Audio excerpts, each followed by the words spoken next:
Welcome to Rebuilding Nature Together. Um, we'll just wait a minute or two because we can see a whole lot of people dialing on now and logging in. So we'll just give another minute while people log in and then we'll get started. So make sure you've got your water, your cup of coffee, and get ready for a chat for the next hour. Um, it's a shame I can't see anybody's faces, but I know that everybody's clicking in and logging in. Which is going to absolutely fantastic as we share stories today from around the country. And I hope that you're all safe and well and you're not caught in thunderstorms, that you're actually enjoying this amazing country that we live in. I might make a start now. Hopefully everybody's logged in or people will catch up as we go. So thank you very much for joining us here at Greening Australia for our supporter webinar called Rebuilding Nature Together. And can I just at the start say a humongous thank you to all of you, whether you're members, donors, corporate partners, staff, volunteers, all of you that support us to do the work that we do. Without you, it just really wouldn't be possible. So today we're going to share stories. So you'll hear from myself, Heather Campbell. You will hear from Nikki Torres about the work that she's doing with the superb parrot habitat. And you will hear from Nicola Masters, who's focused on our more urban programs and cooling the schools in New South Wales. What I'd like to do is start by acknowledging the traditional owners of the country on which we live, we work, and we play. So I'm currently sitting in Darug country, and I'd like to acknowledge those traditional elders. I'd like to acknowledge the fact of their connection to this country in the western part of Sydney, just on the bottom of the Blue Mountains, and pay my respects to their custodianship of this land, to the work that they do over 60,000 years to protect the species, to build the habitat, and recognise that we're just on that start of that journey of working together to actually heal country. So, who am I? A number of you'll know me, both from Greening Australia and some of my past lives. But I'm Heather Campbell, and I'm really, really privileged to be able to lead this organisation and the phenomenal team members, whether they be staff, volunteers, corporate partners, donors, supporters, as we rebuild habitat together, because we know the world is hurting and it needs us to step up and continue the work that we've been doing. So, what do we fundamentally believe in? We fundamentally believe that people can only thrive when nature thrives. It goes to who we are as living in a natural environment and reliant on, food and the air we breathe and the water, but also it feeds our soul. Without that connection to nature, we lose what it is to be human. So, as I said, we fundamentally believe that people thrive when nature thrives. So, just a bit of a recap for those of you who may not be fully aware as to who we are. So, we're a not for profit and we have been for over 40 years, but we use different business models to deliver our vision. So, at the start of this presentation, you may have seen a whole lot of different little logos. So, Nindathana is our seed business, and that works with collectors to collect seed from the wild, to treat it, and then get it out for restoration. There is Seedex, which is our small nursery about 3 hours north of Perth, place we call Jarraga. And that's about going, well, actually, there's not enough natural seed in the wild, so we actually need to develop nurseries or orchards effectively to be able to grow the seed that we need. And then there is Canopy, and that's the business that we deliver our carbon large-scale restoration projects through. So as you can see, we're not for profit, but we utilize these different business models. We're also about biodiverse restoration. There's no point from our perspective having a plantation type look. We actually need that biodiversity to restore habitat and to absorb the carbon. We're also about restoring wetlands and building really strong mutual relationships with the communities in which we operate, including the First Nations communities. So we operate in regional and urban areas. So what's our approach? As a not-for-profit, we're fundamentally about the heart of a not-for-profit, that deep, deep care and concern for the land, but delivering as an enterprise, so delivering with that efficiency. We've been operating for 40 plus years, and we have team members that are embedded in local communities who have those connections, who know all the neighbours, and actually can build those corridors. And we like to innovate. We look at doing things at scale. We like doing the hard stuff that others can't do. So how can we actually restore the country, rebuild the habitat, make the corridors so that species can move through the landscape, particularly with climate change? So we tackle problems that others can't and the market can't solve. And a huge thank you to all of you who support us in that. So what have we achieved? So the last 40 years, we've been pretty busy. So we've had, over 110 million plants. When you think about that, that's a lot of plants. We've also been heavily involved with making sure that we can remove nutrients and sediment from going to the Great Barrier Reef. And that's a lot of our wetlands work up in that area, as well as engaging with thousands of farmers and really focusing on some of those large scale restoration projects as well. I then move on to focus on, well, that's our 40 years. What about our strategy from 2025 to 2030? So I know you won't be able to read this. I also, not sure about your screen, but I've got a little blob sitting over the front of mine. So just bear with us if we've got a few of these little technology issues that sometimes happen. But what I want to illustrate with this slide is that we actually have a 2025 to 2030 strategy, and we have 4 areas in which we focus and 4 enablers to allow us to do that. So the 4 areas that we focus on is to be a leader in seed, and that's our Nindathana and SeedX work. To do large scale restoration, because we know, particularly post the Black Summer bushfires, we need to reconnect the landscape. So doing that restoration at scale. Focusing also on wetlands and riparian areas so we can build habitat, whether that be for birds or frogs, and also work on removing sediment and nutrients. And then also engaging with the community. And as we know, Australia's a very urban population. So a lot of that work we do in more of a city location, and that's where we have Nature in Cities programs and also particularly our Calling the Schools program. In order to do that, there's some things that are fundamental to how we operate. And these are deep, deep respect for the traditional owners and making sure that we work with them wherever we can on the land in which we operate. Making sure that impact is core to everything we do. Because if we're not having positive impact, why are we doing it? Also making sure that people want to partner with us. We've been around for 40 years. We want to be around for another 40 years having impact. And that means being a preferred partner. And of course, we can't do any of this without our amazing staff, 2 of which you will hear from today. And for an agile organization where we can make use of the most modern technology, systems and processes to do our delivery as efficiently as possible. So I'd like to share with you some of our recent achievements because it's been a pretty cool time in the last couple of years. So these are just a few. So you'll see from the photographs here, this is the Nowanup property in southwest WA near the Stirling Ranges. We've been working with the traditional owners there for about 15 to 20 years and had restored that country, had done a lot of plantings with them, and had become a cultural centre. It then didn't make sense that we continued to own that property. So we were able to transfer that property across to the traditional owners. And it was fantastic to be part of that event where we actually signed across the ownership of the land. We have also been sought out by traditional owners to act as a friendly host. So the Fitzroy catchment, so that's in Queensland, if you talk about Rockhampton and West, there's 17 First Nations groups there that have formed an alliance, and they've asked us to be their friendly host, which is effectively to provide their admin and support to that. We've also, through our commercial businesses, been able to bring investment in to help grow our impact. So one of those ways is with the Commonwealth Bank, who help provide us with the funds to have more climate-controlled seed storage.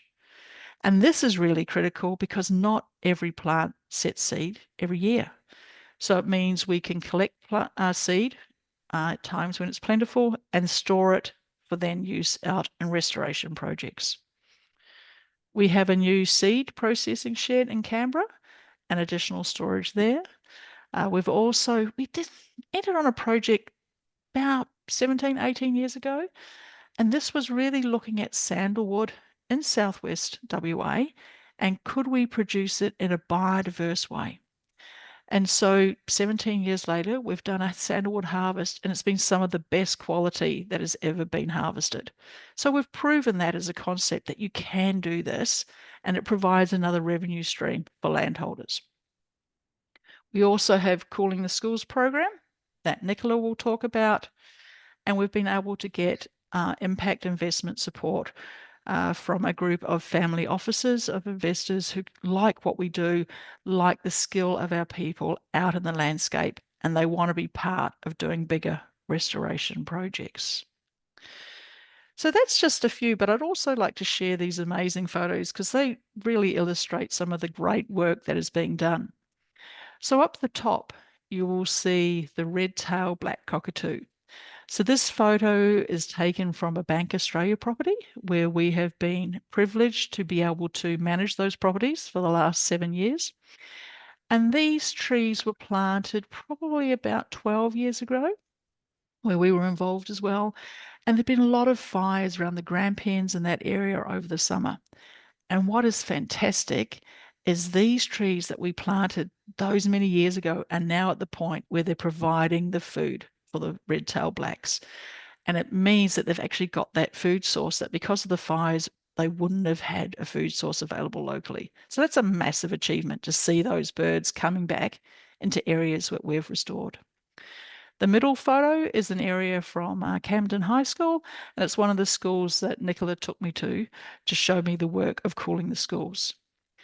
Then the photo on the right, this is a group of recent migrants from Afghanistan. So this is their first job in Australia and working with us in the Western Sydney parklands, doing a whole lot of weed management work. To have those conversations with them and get that sense of pride that they have with being able to contribute to repairing our natural environment and learning new skills here in Australia. The area that looks a bit sandy, that's a bush heritage property called Edie Garrab, where we have partnered together to restore that landscape. And that's 600 hectares of restoration work, both seeding and seedlings. Cute little guy. Well, I think it's a guy, might be a girl. In the middle there is actually a growling grass frog. What is beautiful about this work is this is in the Gippsland Lakes area of Victoria. And our team member there, Martin Potts, had started off restoring a level of the wetlands and building the habitat for these frogs. 18 months ago, my daughter and I were out with Marty and we found one growling grass frog, but it was the early days of doing the restoration work. Recently, he was out there with the ABC Backroads crew and they found about 70. So we know it works and it's a real joy that you get from that. And the last photo there is a team working, doing some repotting work at our Western Sydney seed production area. And really just shows the amazing groups that we have of people coming together to support each other and make our work possible. One of the things that you might also see if you're out and about is some adverts saying, embrace your inner tree hugger. So if you're in any of the major cities and you see these up at train stations or tram stops or bus stops, we have a great partnership with a company called Media, who've given us this free advertising space to encourage people to get out there and engage with trees, to get out there, engage with nature, and also donate and help us to support our work. As part of this, we are also sharing the story of David and his property and the work that he's been doing with us, and particularly Nikki, I know has been part of this work, to rebuild habitat on his property and to see the change that it makes over time. So if you see these campaigns out there, this is to encourage the community more broadly to get involved.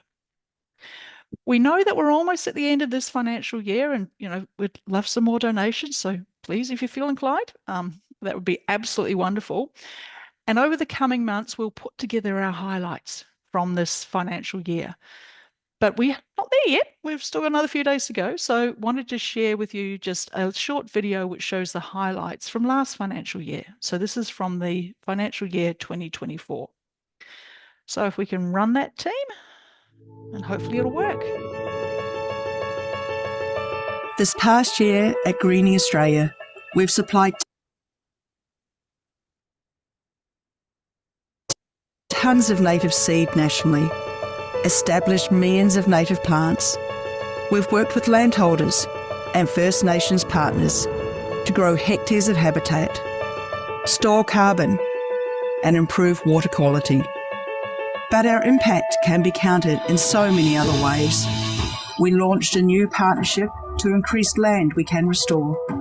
We made the very significant step of transferring Naunup to its traditional owners and acted as friendly host to an alliance of 17 First Nations groups.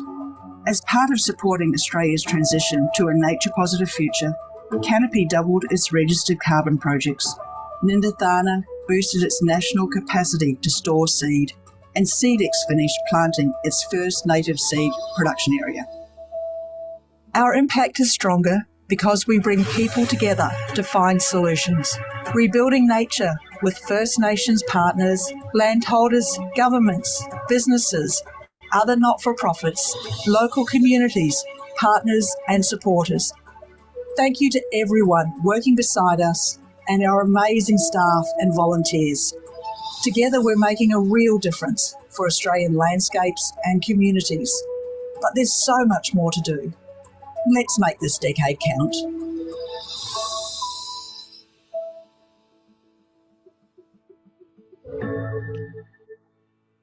Thank you to everybody that's making us possible to do that work. It really, really is appreciated. I'd now like to hand over to Nikki Tors, who's going to talk about her work on the superb parrot. But before I do, can you please make sure that if you've got any questions, put them in the question and answer little box that you'll find on your screen, and then we'll be able to get to them after we've heard from Nikki and from Nicola. Thanks, Nikki. Thank you, Heather. Yes, my name's Nikki. I am working out of the Canberra office here on Ngunnawal and Ngambri country, but I work across a much wider section of southeast New South Wales on a variety of different countries, such as Wiradjuri country to the west of us.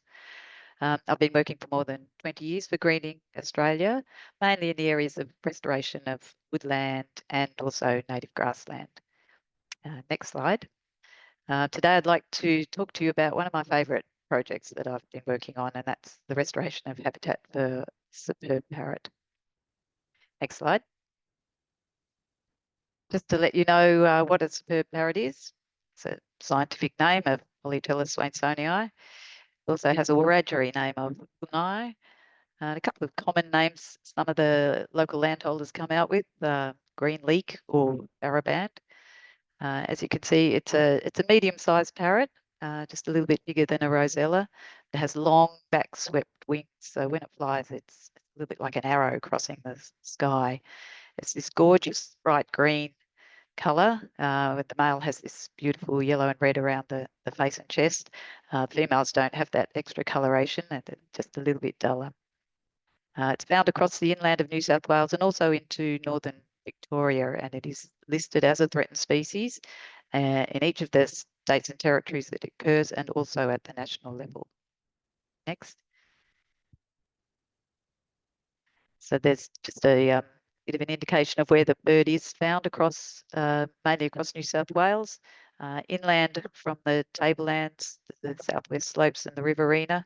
It's also partially a migrant species, leaving the colder parts of its region, the tablelands and the slopes, to head up north for the winter, and then it returns in the springtime to breed around the southern areas. They'll eat a variety of seeds from trees, from shrubs, down on the ground from grasses and herbaceous plants. They'll also take fruit and nectar and pollen from eucalypt trees. And they breed in hollows. They cannot breed anywhere else but in a nice deep eucalyptus hollow in either a living tree or a dead tree. They're not fussy about that, but they are fussy about the particular dimensions of the hollow. So even if a tree has hollows, it may not be suitable for a superb parrot. And they prefer to nest with other superb parrots as well. So they usually like to have hollows that are in trees close by and a group of them nesting together. One of the issues with hollows in the landscape is that they face lots of competition from other hollow nesting species, such as other parrots, cockatoos, even possums, owls, and also introduced birds such as the starlings. Next slide. So what is threatening the superb parrot? Well, as a species of the inland woodlands of New South Wales, its habitat is really in direct competition with primarily agriculture. It likes to live on the best productive soils, and those are the areas that have been cleared of their woodlands for farming land. More recently, some of its habitat is under threat from the expansion of housing into areas. And even if the trees remain, once they die, people will often take them out just because they think they're either dangerous or to utilise them for firewood. But a standing dead tree with hollows in it is still a superb parrot home. And in a typical farmed landscape, the continuous grazing results in the loss of shrubs and a lack of regeneration of any trees and shrubs. So you end up with a landscape like this, which may have a few trees in it, but cannot offer so much for a superb parrot. Next. So for the last more than 20 years, we have been restoring habitat with this bird in mind. Starting in the late 1990s with a project called Flight Paths of Green, sponsored by Cathay Pacific. That worked across the southwest slopes and into the riverina of New South Wales.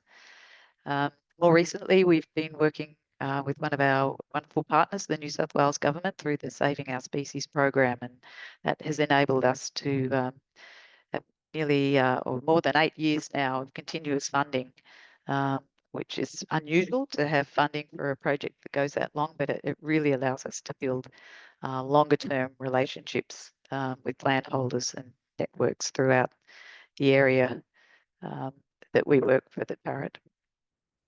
Next slide.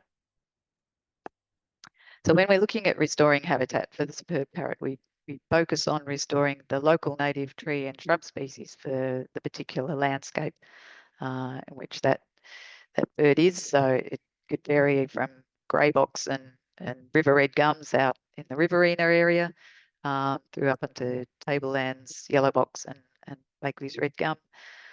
We plant the trees back to eventually, in 100 to 200 years, become the next generation of nesting trees for these birds. But also, as the trees are developing into mature trees, they can also provide nectar through their flowers and pollen, and also lerp, which is an important food source for the parrot and many other birds as well. But a particular part of our restoration focuses on restoring shrubs, particularly those such as wattles and hopbush. And these sorts of shrubs produce seed round about the time in late November, December, when the young birds are coming out of the nest.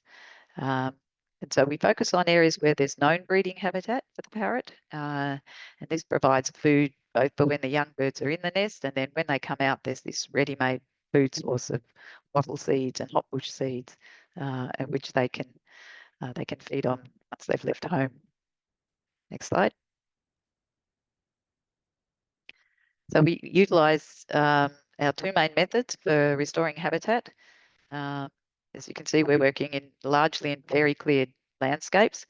We can utilise direct seeding where it's appropriate, where the soils are good for that. And this is a really cost-effective way of establishing habitat across larger areas where we have the machines doing a lot of the work for us. In other areas where it's more appropriate to use tube stock, we grow the plants up from seed into seedlings and then have them planted out over the landscape. Next slide. We work with a lot of landholders because primarily the agricultural land is in private hands. It's most of it, the good country is not in national parks and reserves. So we really have to be working with individual landholders to achieve this project. And it's really one of my favourite aspects of the project is going out to talk to landholders about their properties, what they're hoping to achieve for their properties, both in the way of restoring habitat but also in terms of production side of their enterprise, and how we can make both of those work for the landholders and for the wildlife, in particular the superb parrot. So we can be working with people who only have a small rural lifestyle block, right through to farmers who have thousands of hectares of land. And we get in touch with these people through our networks, people we've worked with before, or people who've talked to their neighbour that we've worked with before. We get in touch with people through community engagement workshops. We have people referred to us who may not be appropriate for carbon plantings. And we've had a wonderful partnership with BirdLife Australia, where they have referred landholders to us, people who are really interested in the birds they've got on their property and keen to do habitat restoration works for the birds, as well as having their farm a productive place. Next slide. We also couldn't do this project without the community around us. We work with schools, people from universities, either research teams or people who are volunteering. We have great networks through the land care groups across the region and Rotary, and wonderful volunteers who've joined us through our Greening Australia Green team. All of these people contribute to either working in our nursery here to produce seedlings, or coming out on the ground on the day to help with the plants in the ground. So it really is a many-way partnership, and we've got the landholders, we've got the community, and then the funding source coming in from the government. Next slide. And one of the really wonderful things about this program, and why it is one of my favourite ones, is that we use we have the superb parrot as a local species, a flagship species for a whole lot of the other woodland birds, which benefit from the restoration work that we're doing. So by putting back the native trees and the native shrubs, we really are restoring habitat for all those species that are impacted by having their habitat being that of the primary farming land across the inland slopes and plains of New South Wales. So we've got a range here: speckled warblers, brown tree creepers, diamond firetails. We've got the hooded robin, scarlet robin, white-browed babblers, and the swift parrot. And they're all listed as threatened species and all stand to benefit from the habitat that we can restore. So I thought I'd give you a couple of case studies just to illustrate the benefits that habitat restoration can have. The first case study comes from a travelling stock reserve, and this is Crown Land on the New South Wales Southern Tablelands.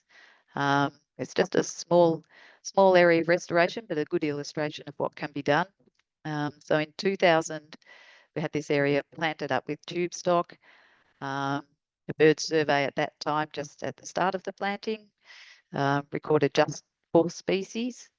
Then a return to the site in 2008. You can see that's a photo taken from the same location. We've got a few more species appearing within that site, but then returning 2023, you can see just a much larger range of species there. And they're all native species. A lot of them are small birds, which require that shrub planting and the variety of species there for them to be able to inhabit that site. The second case study, it comes from a private property called Hopefield on the New South Wales southwest slopes. At this site, the site itself, it had some of the mature trees there, the typical yellowbox and red gum trees of this part of the world, but it was a grazed paddock. It was part of a grazed paddock. Then we fenced it off and direct seeded a whole range of understory species there, which you can see are just starting to show. At that time, the mature trees can support a range of typical birds of farmland, some of the larger species, and importantly in that list there, the noisy miner, which is a native species and is abundant throughout the landscape, typical farming landscape, which just has mature trees, but no understory. And it may be a native species, but it is particularly aggressive and is quite a problem for a lot of the small threatened birds that inhabit the woodlands. So in 2008, you can see 7 years after the seeding, we've established a beautiful understory there, and already we've got a much greater range of birds appearing on site. Then returning in 2023, the list has grown even greater, and it's just such a joy to see that many birds inhabiting this site. And um, the main thing about that species list is that there is no noisy miner in there, and the re-establishment of this understory has just benefited those small birds by removing that aggressive competitor there. So you can see that it takes a few years for these impacts to show, but when they do show, they're just enormous. The restoration of habitat and the results that can have. So I wanted to pass over to my colleague Nicola in Sydney. She's going to take you to different landscapes, talk about the great work that's happening through the Nature in Cities program. Thank you, Nikki. Amazing work there. Her long connection in that landscape is really yielding amazing results. Hello, I'm Nicola Masters. My background is a little different. I've got a background in forestry and urban park management. I've jumped around a bit more, worked in London for quite a while. And I now am the program specialist for Cooling the Schools in Sydney. So I'm going to talk to you today about nature in cities more broadly, and then I'll focus a bit more on cooling the schools element of that. So nature in cities in Sydney, some of the things we do, and we have nature in cities programs in other capital cities around Australia too. But some of the things we do in Sydney, we focus on revegetation, a similar type of approach to what Nikki was describing. You can see our little guarded seedlings there in that landscape. We find that we have competing land uses in the cities, so it's difficult to find a lot of space to do wide-scale restoration work. But when we do, we try to attach it to community events. We try to get the community involved and knowledgeable about what it is that we're doing. We also try to engage with schools, which I'll talk to you a bit more about in a minute. And we do a lot of bush care and weed control and biobanking type work. So we have some big contracts with Western Sydney Parklands where we do a lot of weed control and general bush health care. So like I said, we have competing land uses, obviously, in the cities. So we have smaller parcels of land, we have more complications, we have a lot of services and infrastructure and competing land uses. Other people want that land for other things. But we also have a lot of people to engage with, and that gives us a lot of opportunities. So Cooling the Schools is the program that we run, which is funded by the New South Wales government, the Department of Planning, Housing and Infrastructure. And their driver is for urban heat reduction. We have some really challenging issues in Western Sydney around heat. The amount of artificial surfaces is really causing high events of heat in the summer, and that can be really detrimental for human health, amongst other things. But we see it as a vehicle for being able to deliver our other main objectives around biodiversity and habitats and creating corridors in our landscape. My personal particular driver is to try and get young people really engaged, and we can do that by getting them doing hands-on learning. And we give them agency. We really try to give everybody the idea that we can all make a difference. So when we go to a school, it goes through quite a strict screening process. But when we get approval, we will go along to the school and do a site visit, and we will co-design the site-specific needs for that school and give them a planting plan. And on average, we put about 200 plants in each school with the students, including 4 more mature plants like the one that you can see them planting there, and the rest are generally tube stock. And that's because tube stock, which is smaller, kind of maybe 30 centimeters, is generally going to be, it's going to survive better. So our planting incursion, then we turn up with all the plants, all the gear, and our fabulous educators to deliver the planting event with the school. And it is a three-way partnership. So New South Wales Government Planning Department, they're our funders.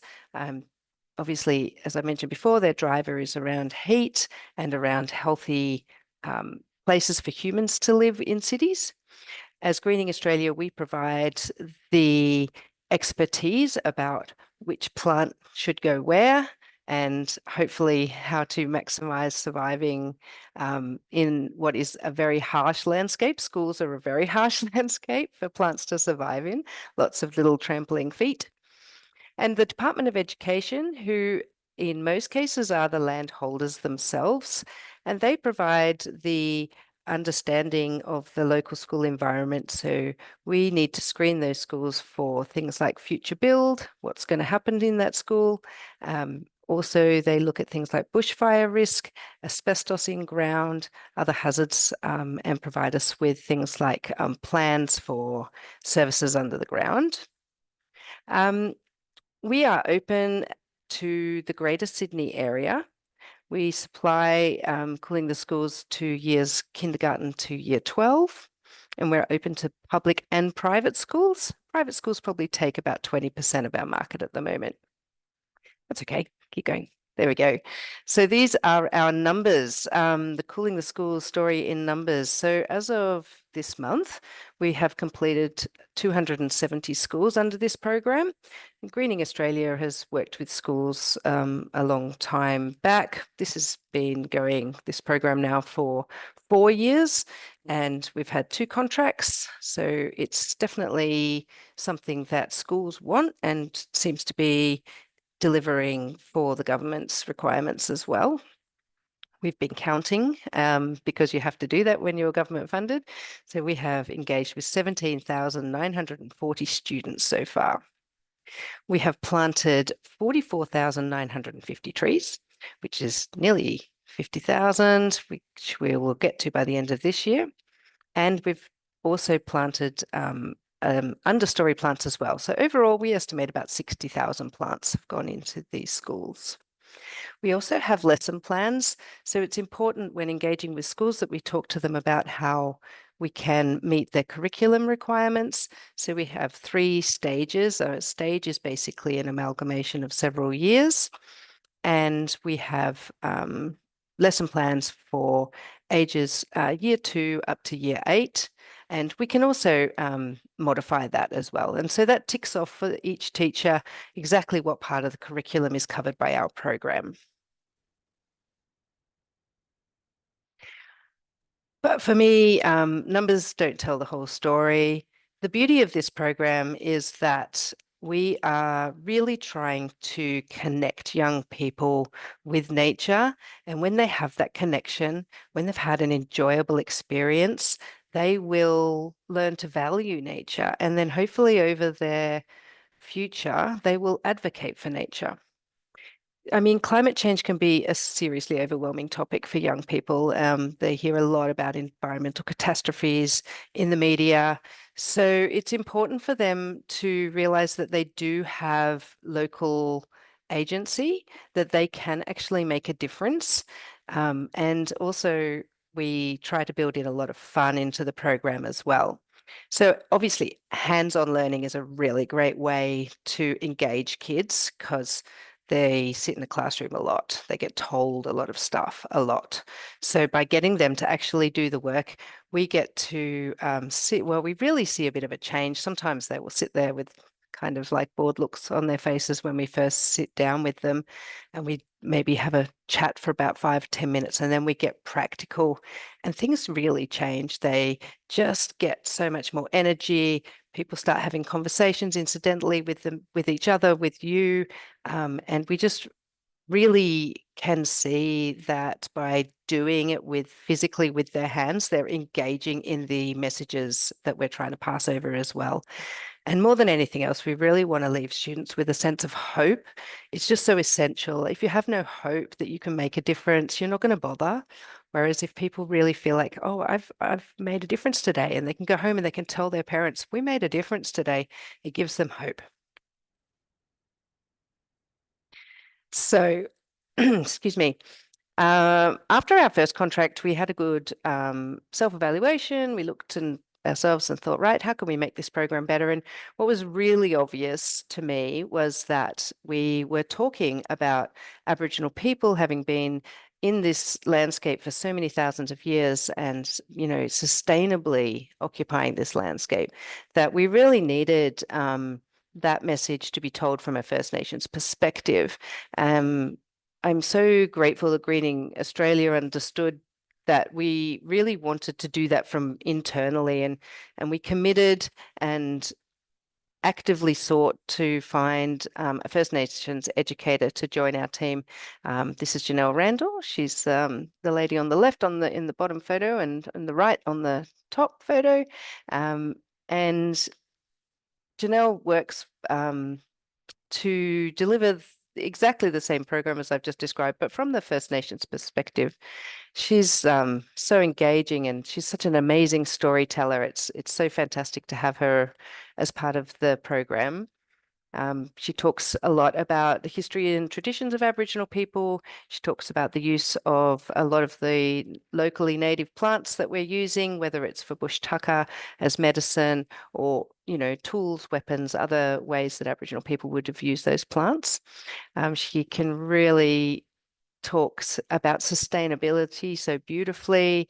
And by having her wisdom and guidance, we're able to do a lot of work within the schools, within the Aboriginal identifying students within that school. And we also look at the spaces that the school has, for example, the yarning circle up in the top photo there. A lot of schools have these yarning circles. They maybe have some grant funding for such a thing, and they go in looking very much like this, quite barren, quite hot. So the hard landscaping's done, but what they really need is some shade so that they can use the spaces, and they're just, you know, have more of a inviting feel if there's more plants, but also if we can put culturally used plants in and around that space, it's a really great teaching learning place. And we've also made a point of looking at our plant supply, especially for the bush tucker plants through Indigenous owned enterprises. Particularly here we use Mirror and Indigigrow, who some of you I'm sure will have heard of. Janelle teaching there, one of her favorite tricks is to have the kids sit out in the sun for a few minutes. And I mean, that was a winter's day, but you can see how, you know, it's all artificial surfaces, the sun's beating down, the kids are kind of squinting, and she'll talk to them for a minute, and then she'll say, oh, is anybody feeling a bit hot? Shall we just move over to that tree over there? And then be sitting in the shade of that tree, you get that immediate effect, that immediate relaxation, and of course, cooling effect. And she often says, aren't we lucky that somebody planted this tree or didn't cut it down and left it to grow and become the grandfather tree that it is today? So she likes to talk to planting a tree, knowing that maybe it won't be you that is the one to enjoy its shade. She talks about cooling schools is cooling country and healing country. And she likes to talk also about how country has changed. And so too have our responsibilities changed, both as Indigenous people and non-Indigenous people, as we try and walk together to do this healing work. So this is a little taster in a day in the life of cooling the schools.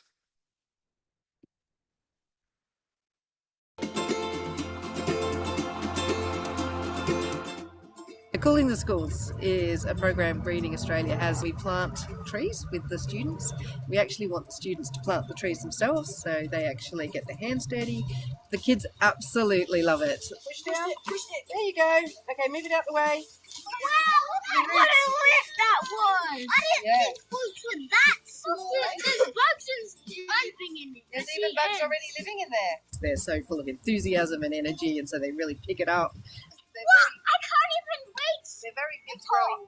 That's not necessarily a reflection on how brilliant we are at teaching it. It's the subject that they're interested in. It's the hands-on nature of actually doing something positive. Summers are getting hotter, but they're also getting much longer as well. So the problem is with urbanisation and cities is that we have a lot of artificial surfaces, concrete and roads. All these things are really good at absorbing heat and holding on to heat. By just increasing the amount of artificial surfaces, we are going to get hotter air temperatures.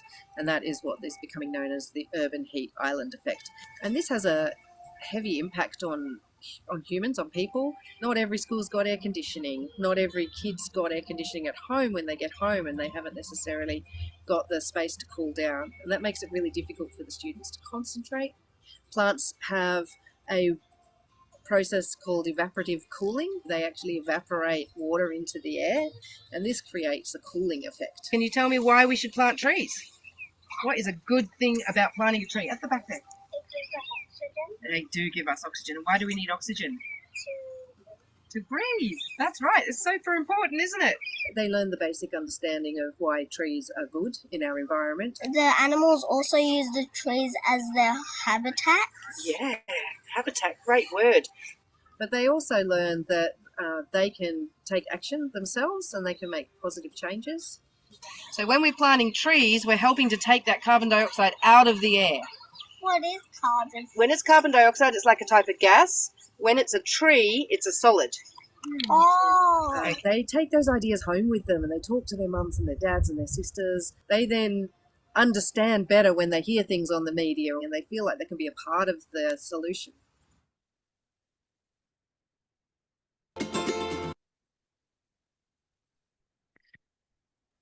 Thank you so much, Nicola, for sharing those insights on the Cooling the Schools program. It's absolutely fantastic.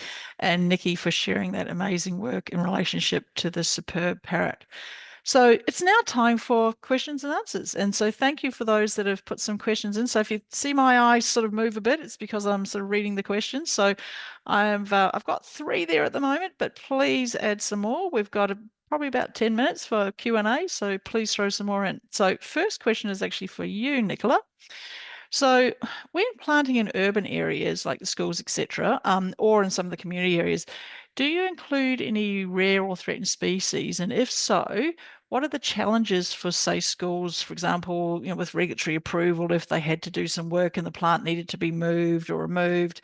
Can you just share a bit of the insights as far as your plant selection? Yeah, sure. So we do include, we try to be as locally appropriate for our species as possible.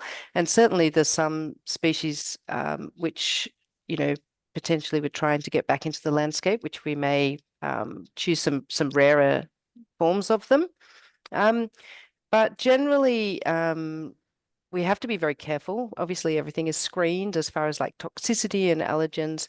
And one thing that actually we can't put into schools, the DOE do not like us to do, is eucalyptus species, because schools have a lot of issues managing big eucalyptus trees because they can drop their branches. They need to spend a lot of money maintaining them. So if we were going to put in rare or threatened plant species, I mean, we're really planting these plants to hopefully not have to be moved at any point. And I guess the DOE, the Assets Management Unit, they know that we're putting plants in that if they would have to get removed, they would need planning approval to do that. So that's why we work with them to try to create a planting plan where those plants are going to be sustainable in the landscape. But yeah, the answer is we do try where we possibly can to get some of the rarer species in, because hopefully that's going to increase the population. Thanks a lot for that, Nicola. Question now for Nikki. This one's about Aussie parrots. So is it common amongst Australian parrot species that they use hollows in dead trees as well as live trees? Can you just give us a bit more of an insight in relationship to hollows and parrots? Yes, and parrots, just about every species of parrot, nearly every species, not all of them, but just probably 95% or more, do require a hollow to nest in. And yes, they will use hollows in dead trees as well. Because one of the main things about a hollow is its wonderful thermal properties. So it will stay warmish inside when it's cold outside, and it's cool inside when it's hot outside. So that's why hollows make such a fabulous home for a whole range of other species, and as well as the parrots. So yeah, dead trees definitely are used. So a dead tree standing in a paddock is not just tomorrow's, or should not be seen as tomorrow's firewood. It really should be seen still as a habitat for a wide range of creatures. So yeah, it's really understanding that those hollows take a long time to form, hundreds of years, and that's why retaining dead standing timber can be so important for a wide range of Australian wildlife. Thanks for that, Nikki. A question that I'll probably take this one, and I'm going to try and not get too techie. So the question is, could you describe the involvement of Greening Australia in the nature repair market? So the nature repair market has been set up to allow investors and landholders to be able to get financial benefit from doing really high quality biodiverse restoration. So as well as the carbon market, to have this nature repair market. Part of the challenge is there's only a couple of methods that are approved by the government. One of them is related to environmental plantings, and we've investigated that in detail. And one of the things you really have to do with those methods is do your baseline. So what was there before you started to do your restoration work? So that's going to be really important based on when the seasons are. So we had a property with an impact investor in the Monero called Cattegat Road, which is near Adamittaby. And we were really looking to do the initial assessments to be part of that nature repair market for that property. You need to do that before you start doing your carbon plantings and you do your design work. The challenge for us is we're going to plant in September, and it means we can't get all the baseline work that we need done, because for that environment, you need to do that in your spring and summer period. And of course, we're in the middle of winter. And as you all know, down that part of the world, it's a bit cold at the moment. So we're really exploring how we can include properties in the nature repair market, but we want to make sure that we get it right. So we're taking our time, but we're looking at a couple of the other properties to include. A couple more questions. Next one is a question more general, probably for all of us, is about how you can volunteer or help Greening Australia. So reach out through the email connections or through the contacts area. If you're in a major city, particularly if you're in Canberra, we have a very regular volunteer workforce down at our nursery there and our seed area. But just reach out through the contacts through Greening Australia, and we can try and make the magic work and connect you up with teams.